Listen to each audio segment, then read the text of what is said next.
Fala, torcedor alvinegro praiano. Pessoal, eu vou mentir pra vocês não, viu? Eu não tô com vontade nenhuma de saber do Santos hoje, mas eu não posso deixar vocês também sem informação, né? Saio aqui pra trabalhar, mas falei, vou fazer um vídeo que eu deixar, ó.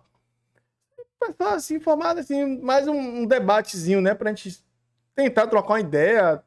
De repente, quem sabe, né? A gente descobre uma solução, né? Sei lá, alguém aí que trabalhe no Santos. Que todo mundo é visível que o jogador do Santos não tem preparo físico, cara. É visível, os caras não aguentam correr, não aguentam jogar, falta vontade também, psicológico, tudo junto. Vamos ver aqui um cortezinho, pessoal, sobre o Santos aí, beleza? Agora a gente mostra o Ceará, hein? Conseguiu vitória tão importante contra o Santos.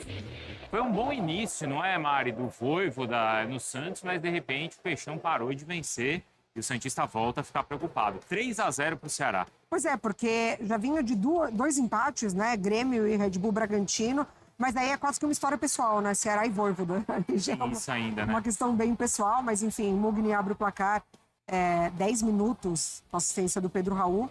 Os outros dois gols saem no segundo tempo, com o Pedro Henrique e assistência do Galeano. E aí depois o Sobral vai fechar também com assistência do Pedro Henrique. O Santos até tentou com o Rolheiser, com o Guilherme, mas o Ceará foi mais eficiente. Henrique vem de novo. Realmente o Pedro Henrique entrando pelo lado esquerdo ali na equipe do Ceará e mudando ali a planta da partida. O Galeano faz essa jogada pelo lado direito. Depois ele vai fazer a jogada individual também pelo lado esquerdo. E o Sobral na entrada da área finalizando muito bem. O Santos teve algumas oportunidades, né? Mas o Santos acabou simplesmente parando também na boa atuação do Bruno Ferreira. Bruno Ferreira também, o goleiro do Ceará, pegou algumas vezes importantes. Essa daí é brincadeira. Espetacular. Então, o Bruno também foi muito importante nessa vitória do Ceará. Baita do duelo ali contra o Z4. Né? O Ceará respira e o Santos fica muito próximo da zona de rebaixamento.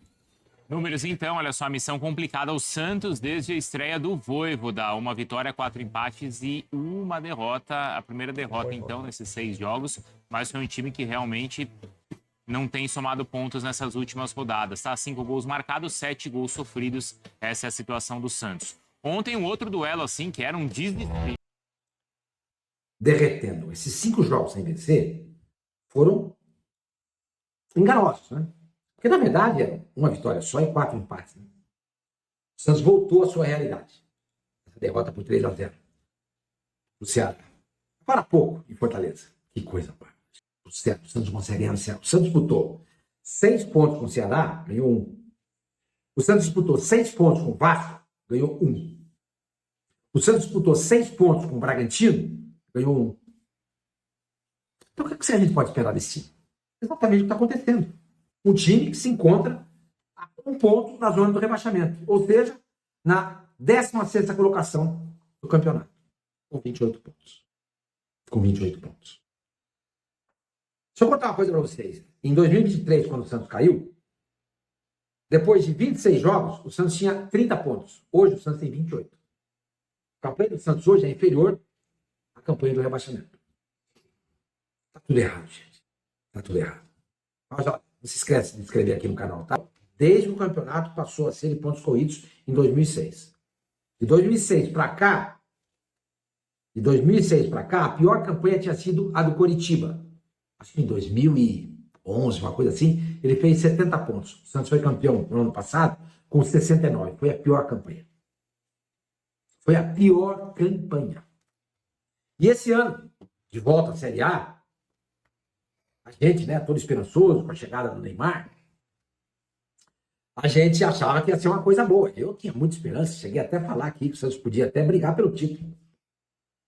Mas não deu certo por quê? Porque começou tudo errado. Porque o presidente do Santos, Marcelo Teixeira, apostou no Galo. Aí demitiu o Galo e contrata o Pedro Martins, completamente sem experiência. Onde anda o Pedro Martins para falar nisso, hein?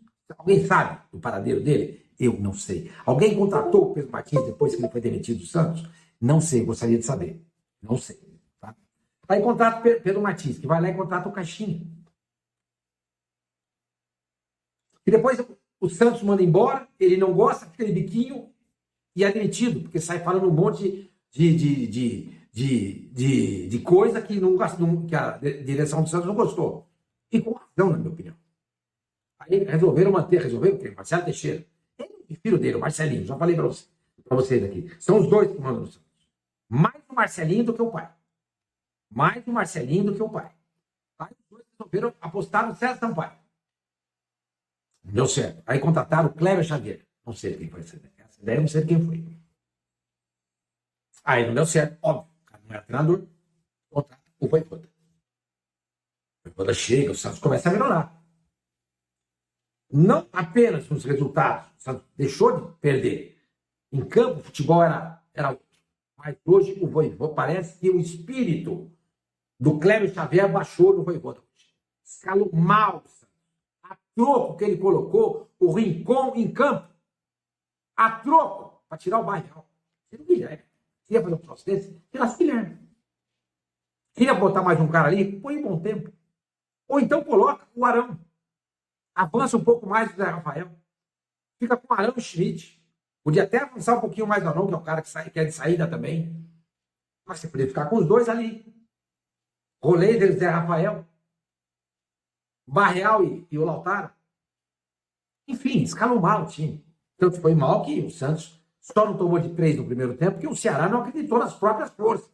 E ao fazer o primeiro gol, resolveu se defender, recuou. E no intervalo do jogo, o que faz o Voivoda? Ele conserta o erro dele. Ele tira o Rincon do time e coloca o Barreal. Mas ele deveria ter feito outras coisas, como, por exemplo, colocar o Arão. Gente, o Arão, se ele tem condições de jogar, ele não pode ser banco nem do Schmidt e nem do Rincon.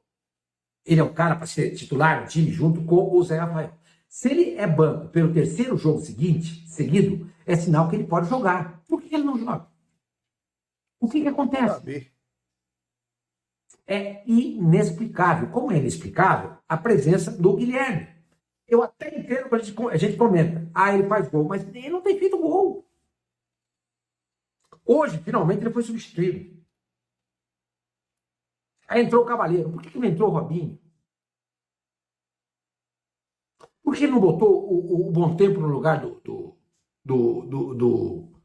Schmidt? Sei lá, gente, qualquer coisa. Será que ele foi muito mal hoje? E o nosso goleiro, infelizmente, está vivendo uma má fase. Não consegue defender nada. Tudo que vai no gol entra. Aquelas defesas difíceis, impossíveis, ele não faz mais. Não consegue fazer mais. E tudo que é tentado não dá certo. Eu falei no vídeo anterior. Esse, acho que foi ontem, não foi o anterior, foi o outro. Eu tiraria uma perna do time. Ele fez isso, ele tirou. A dupla que eu teria colocado. Foi um fiasco. Não deu certo. O Duarte é um horror. O terceiro jogo seguido dele, ele não joga bem. E esse departamento de análise estatística do Santos? O que dizer dele? Que no ano do rebaixamento contratou Morelos, Basso, Furque, e agora traz Duarte e Frias. Vocês já tinham ouvido falar em Duarte e Frias? Eu nunca tinha ouvido falar. E até fiz um comentário aqui nesse canal dizendo o seguinte: espero que Duarte e Frias não sejam zagueiros tipo Zé Ivaldo, cuja única diferença é que eles hablam espanhol. E parece que são. Para que gastar 8 milhões de dólares em 2 jogadores que muito provavelmente, se continuar assim, serão um estorvo na vida do Santos? Que o Santos vai ter que pagar 4 milhões para um, 4 milhões para outro, não vai pagar e vai sofrer transfer ban, porque não tem dinheiro. Essa é a administração do Marcelo Teixeira. Essa é a administração dele e do filho dele, do Marcelinho. O que a gente pode fazer? Foi em quem? Os santistas votaram, nós santistas votamos. Então, eu não votei, tá? Mas a gente, é democracia. Se o santista votou, então é sinal que o santista queria. Então, vamos de Marcelo Teixeira. E rezar para que ele consiga fazer o Santos escapar desse rebaixamento. Porque o Santos, gente, o Santos está virando, do jeito que está indo, o Santos está caminhando para ser um Vasco da Gama. O Vasco já foi rebaixado 4 vezes. O Vasco, se bem que agora, com a vitória de hoje sobre o V3, nesse momento está com 33 pontos. 33 pontos. 8 pontos do rebaixamento. 8 pontos. 8 pontos. Tá tranquilo. O Vasco está se arrumando.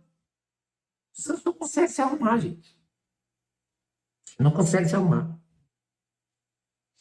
Alguma coisa precisa ser feita. Eu acho que o que tem que ser feito é aproveitar esses 10 dias da FIFA para começar a montar um novo time. 3 zagueiros? 3 zagueiros. É porque o próximo jogo é contra o Corinthians. Ah, na vida, chama. O Santos adora perder do Corinthians em qualquer lugar. Cara, é triste a gente saber que o Santos vive uma situação dessa. Falta até palavra, viu, pessoal? Porque você gosta do time, você curte o time, você vivenciou vários momentos bons do time. E agora vê o time na situação dessa. Pô, o Santos era um time, pô. Time que batia de frente com qualquer time do Rio, próprio São Paulo. O Santos era dor de cabeça de Palmeiras, São Paulo, Corinthians, Flamengo. O Santos era dor de cabeça, pessoal, pra esses times. Não à toa, o Santos está sempre brigando aí por Libertadores, final de Libertadores, brigando por final de Brasileirão. Até em 2021, o Santos ainda estava com o time disputando Brasileirão. São 4 anos. Foi até com o próprio São Paulo, que agora está aí, né, afundando o Atlético. Só que futebol tem dessas. O tempo passa, o futebol muda. As coisas que funcionam hoje não vai funcionar daqui a 3 anos. Esquema táticos, né? Esquema físico. Tudo muda, pessoal. Tudo muda. E o Santos é um time que a torcida foi acostumada a ver ali, mandando. O jogo na Vila Belmiro mesmo era o Santos, cara, que mandava. Santos. Quem cai na Vila é o Açapão. Hoje, é o Açapão, virou um alçapão contra nós mesmos. Porque o time não consegue ganhar, pô. É triste a situação do Santos. É muito triste porque a gente procura uma explicação, cara.